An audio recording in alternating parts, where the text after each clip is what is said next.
안녕하세요 여러분. 법을 좋아하는 인간 법조인 나돌론입니다. 오늘은 제가 그동안 여러가지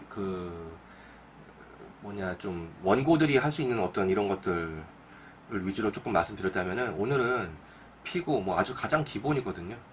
근데 이것조차도 모르시는 분들이 좀 계셔갖고, 피고로서 이제 좀 어떻게 대응을 해야 되는 것인가에 대해서 조금 가장 기본적인 걸 말씀드릴게요. 그럼 피고가 됐다, 내가 만약에 했는데 갑자기 어느 날 갑자기 소장이 날아왔어요. 그러면 뭘 하셔야 되냐면은, 물론 법원에서 이제 안내문 같은 걸 다 보내줘요. 뭐 어떻게 하라고. 근데 이제 그걸 보시고 하셔도 되겠지만, 기본적으로 이제 상식적으로 알아두셔야 되는 거는, 답변서를 제출을 하셔야 돼요. 법원에다가.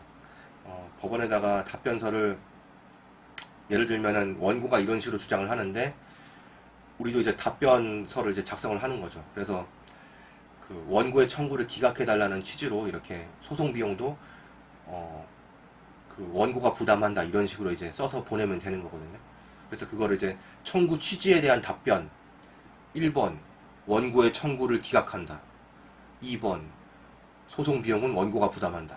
이렇게 쓰시고, 청구 원인에 대한 답변 이렇게 하고 이제 쭉 쓰는 거예요. 내가 왜 돈을 원고에 왜 청구가 부당한지, 이런 것들에 대해서 쓰시는 건데, 쓰시면 돼요. 그냥 예를 들면 돈을 빌린 거를 갚았다, 아니면 나는 걔를 때린 적도 없다, 이런 식으로 이제 쓰시면 되는 거죠.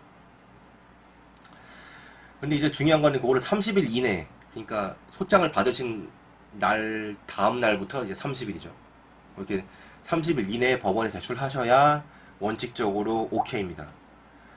그럼 여기서 이제 하나 궁금점이 생기시잖아요. 그럼 내가 만약에 답변서를 제출 안 했어. 그러면은 이제 어떻게 되는겨? 그럼 이제 여러 가지 케이스가 있어요. 판사 마음이긴 한데, 여러 가지 케이스가 있을 수 있는데, 기본적으로는 답변서를 제출 안 하시게 되면은 무변론 판결이라는 게 있어요. 그 절차로 진행할 수 있습니다. 그러니까 쉽게 얘기하면은, 그 판사 입장에서는 그런 거죠. 원고는 소장은 제출했는데 피고는 30일이 지나도 답변서를 제출을 안 하네?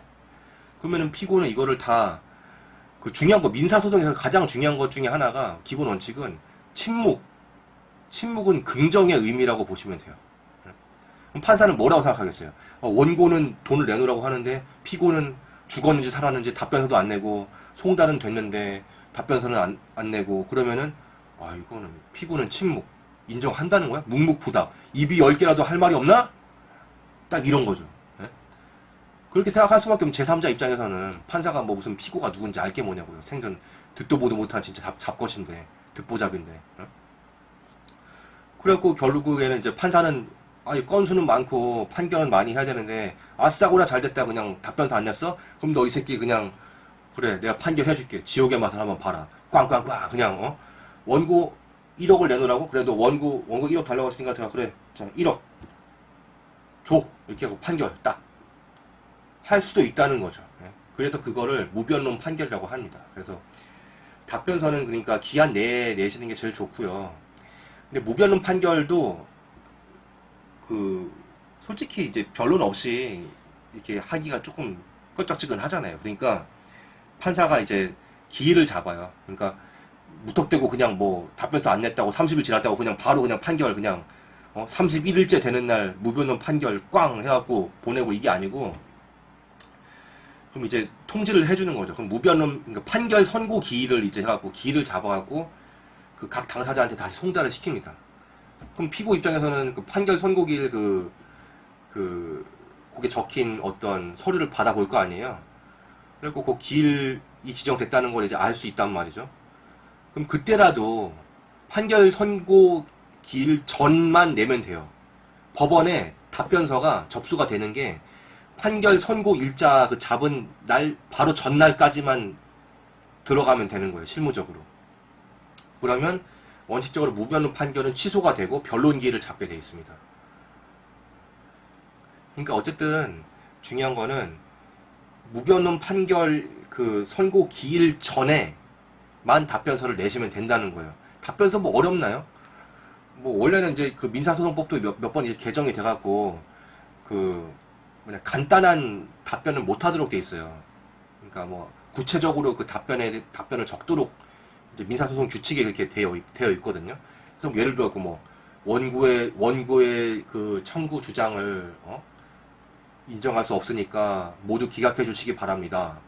이렇게만 써도 예전은 됐었는데 법이 바뀌고 나서는 좀 구체적으로 적게 돼 있었단 말이에요. 그러니까 무슨 뭐 예를 들어서 하다못해 나는 돈을 빌린 적이 없는데 달라고 하니까 기각해 주세요. 이렇게라도 적어야 된단 말이죠. 그렇게도 적어야 되는데 원칙은 그렇고요. 실무상으로는 그냥 원고의 청구를 모두 기각하여 주시기 바랍니다. 그 청구 원인은 하나도 인정할 수 없습니다. 이렇게 간단히만 적어도 그냥 무변론 판결 취소됩니다. 변론기를 잡아서 이제 다투면 되는 거고요. 그러니까 중요한 거는 그 오늘 요점은 피고가 만약에 됐었다고 하면은 그 답변서를 최대한 그냥 30일 이내에 적어서 내시면 되고 뭐 혹시라도 그게 좀 여러 가지 좀 다른 일을 하시다 보니까 좀 놓쳤다 기간을 그럼 놀라지 마시고 무변론 판결이 선고되기 전일까지만 답변서가 법원에 접수되도록만 해주시면 돼요. 조금 그래도 미리 내주시면 좋겠죠. 왜냐면 판사도 가만 이제 멍청한 판사예요. 제가 봤을 때는 자기들 판결을 좀 미리 쓰다 보니까 좀 뭐 그 전날에 쓸 수도 있고 뭐 당일날 쓸 수도 있고 뭐 하겠지만 보통은 이제 좀 미리 좀 쓰는 사람도 있거든요. 그러면 이제 그거를 간과 판결이라고 해요. 아니 피고가 답변서를 제출했음에도 불구하고 모르고 간과하고 판결을 하는 거예요. 그냥 무변론 판결을. 근데 그런 거는 이제 그 항소 사유가 되는 거죠. 항소로 다툴 수가 있는 거죠. 왜냐면 그 다퉜음에도 불구하고 무변론 판결을 한 거니까 그 자체만으로도 그냥 파기 사유가 됩니다. 근데 그렇게 판사들을 너무 믿지 마시고 내가 하루 전날까지 낸다고 해서 내면 된다고 해서 하루 전날 내시면 안 되고 조금 미리미리 적어도 한 3, 4일 전까지는 내셔야 더 메이드가 잘 될 수 있다는 거죠. 그럼 모르고 그냥 판결해버리면 그것도 짜증 나잖아요. 그러니까 미리미리 좀 서류는 내시는 게 원칙적으로 좋다 이렇게 말씀드리고 싶네요.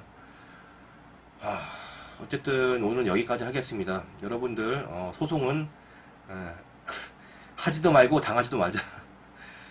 이게 제 정말 인생 조언입니다. 여러분들 저는 또 다음에 또 찾아뵙겠습니다. 감사합니다.